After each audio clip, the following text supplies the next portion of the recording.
자, 우리 다 같이 사도신경으로 신앙 고백하겠습니다.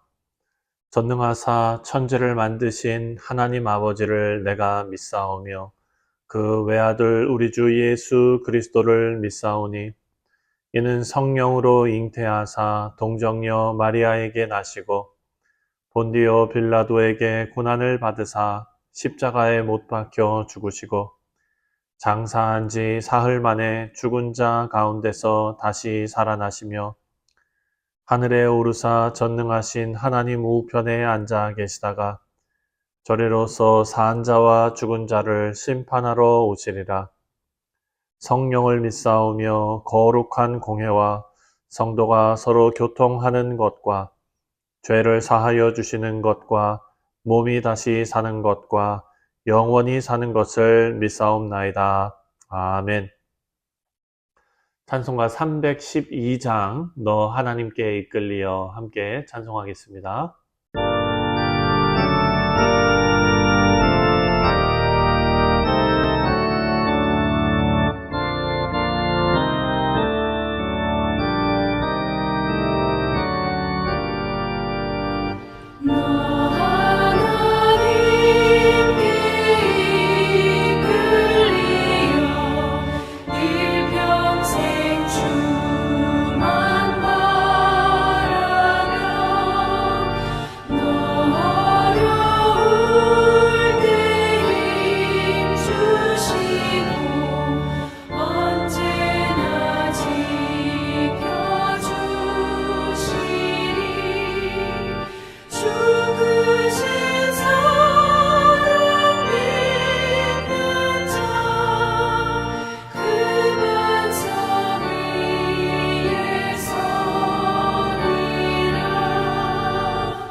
오늘 우리에게 주시는 하나님의 말씀은 예레미야 33장 14절부터 마지막 26절까지 말씀입니다.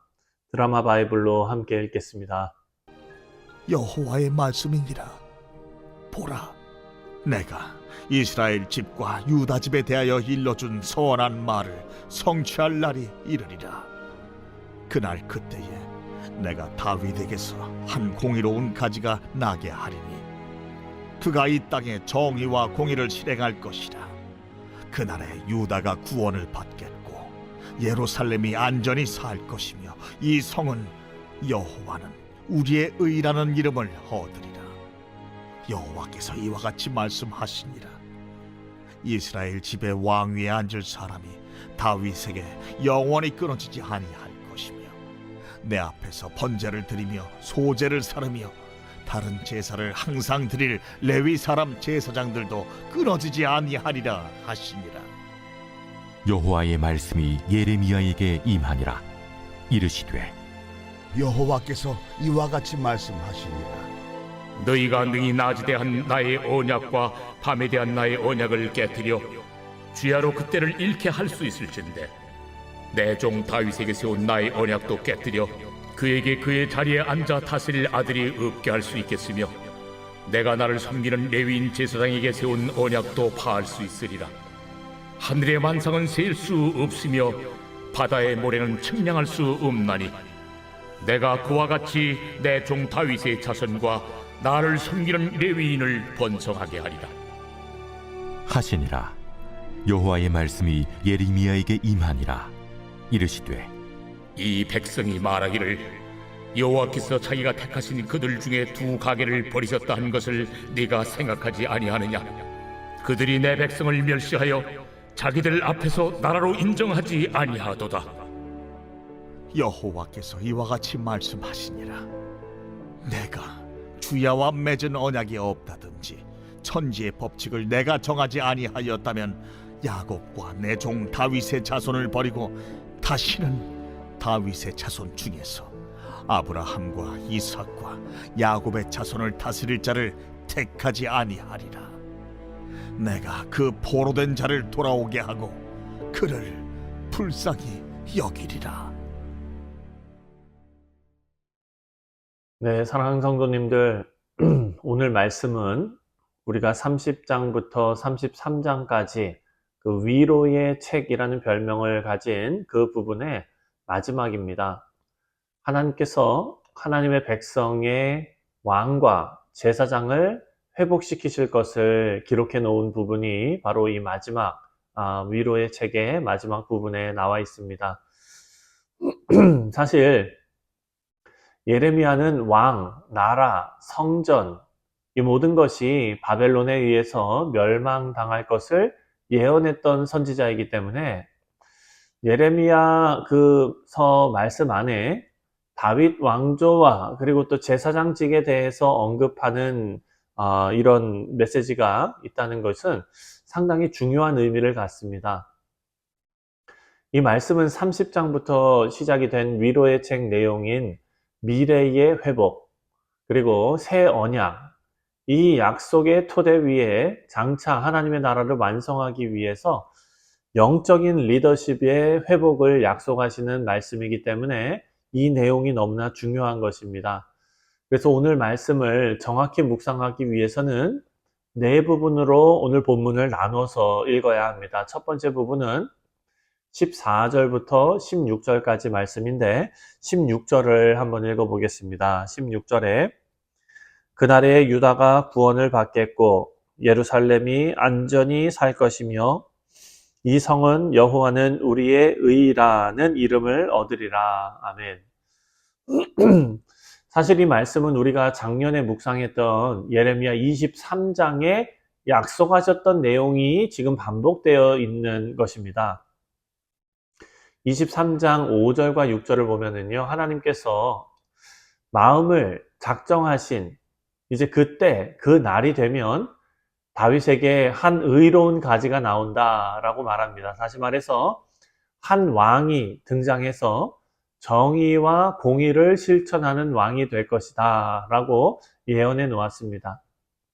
오늘 본문 16절에 왕이라는 언급은 없습니다. 하지만 그 왕권을 예루살렘으로 연결시키고 있습니다.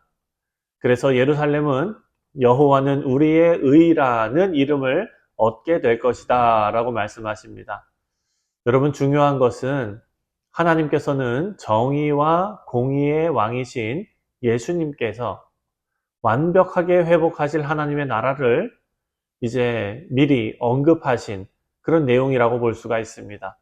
자, 두 번째 단락은요 17절과 18절이고요 세 번째 단락은 19절부터 22절까지 말씀입니다. 그렇다면 다윗 왕조와 레위 제사장의 직분은 어떻게 되는지에 대한 구체적인 설명이 오늘 본문에 나와 있는가? 구체적인 설명은 나와 있지 않습니다. 하지만 전체적인 내용을 통해서 미래의 회복에 대한 분명한 메시지는 나와 있습니다.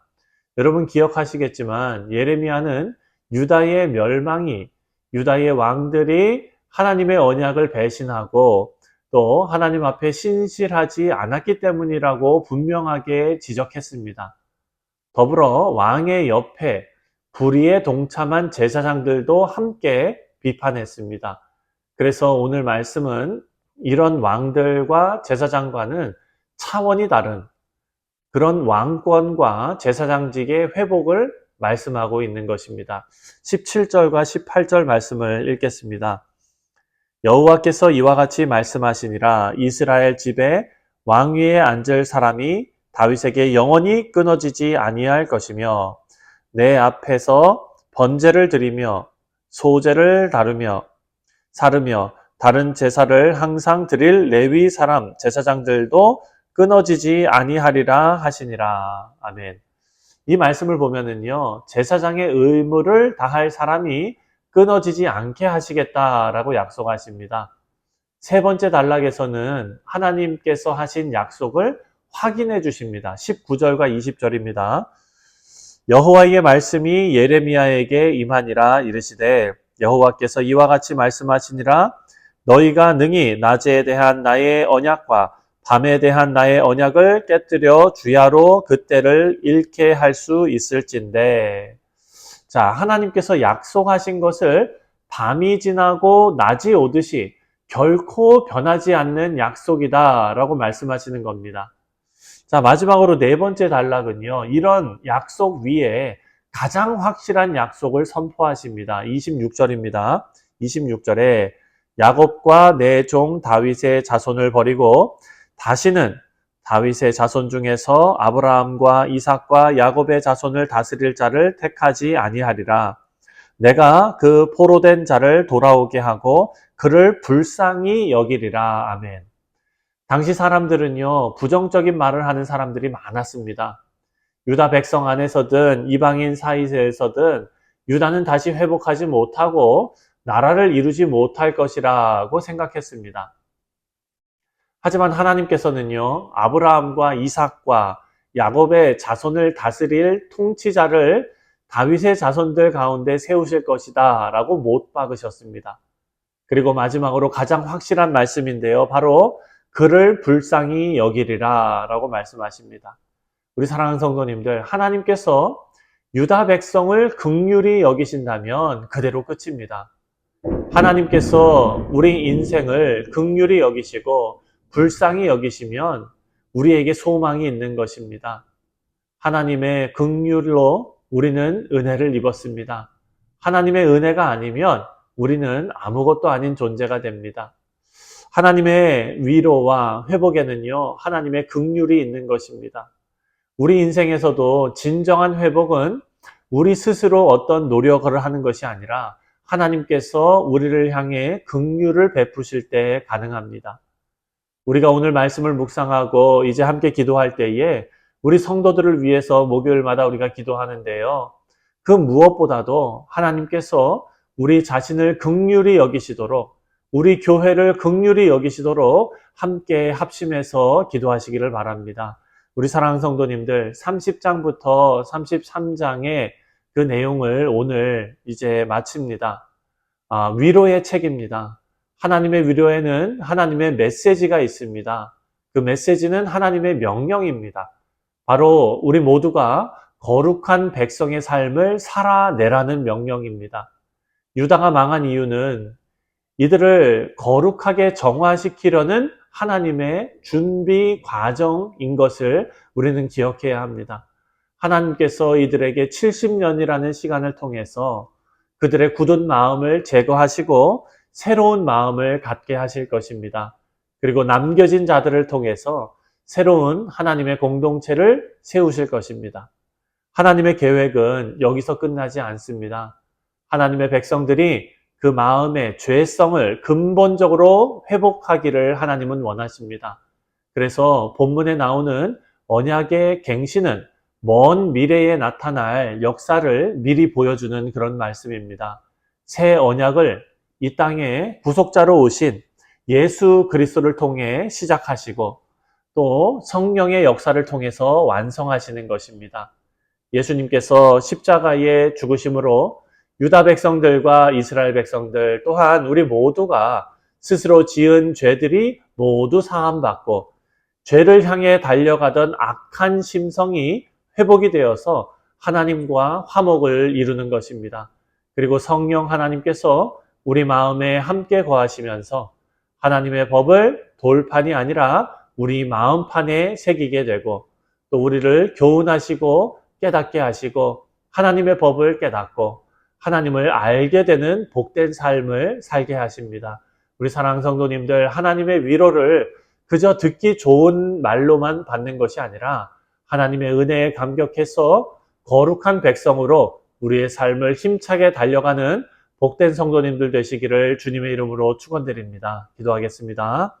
하나님 아버지 감사합니다. 우리에게 하나님께서 새로운 언약을 맺어주시고 하나님의 백성다운 삶을 살아갈 수 있도록 의의 왕, 공의의 왕 예수 그리스도 그리고 성령 하나님을 우리에게 보내주사 하나님께서 원하시는 삶을 살게 하시니 감사를 드립니다. 오늘 하루도 주의 말씀에 근거하여 올바르고 거룩한 삶을 살아낼 수 있도록 우리 모두에게 하나님 은혜 베풀어 주옵소서. 감사드리오며 예수님의 이름으로 기도하옵나이다. 아멘. 하늘에 계신 우리 아버지여, 이름이 거룩히 여김을 받으시오며 나라가 임하시오며 뜻이 하늘에서 이루어진 것 같이 땅에서도 이루어지이다. 오늘 우리에게 일용할 양식을 주시옵고 우리가 우리에게 죄 지은 자를 사하여 준 것 같이 우리 죄를 사하여 주시옵고 우리를 시험에 들게 하지 마시옵고 다만 악에서 구하시옵소서. 나라와 권세와 영광이 아버지께 영원히 있사옵나이다. 아멘. 네, 사랑하는 성도님들, 아까 말씀 중에 제가 말씀드린 대로 오늘은 우리가 함께 신앙생활하는 교우들을 위해서 기도하는 날입니다. 하나님께서 우리 인생을 긍휼히 여겨주시도록 우리의 가정과 사업과 교회와 일터와 그리고 학교를 하나님께서 긍휼히 여겨주시도록 우리가 다 같이 함께 기도하겠습니다. 다 같이 기도합니다.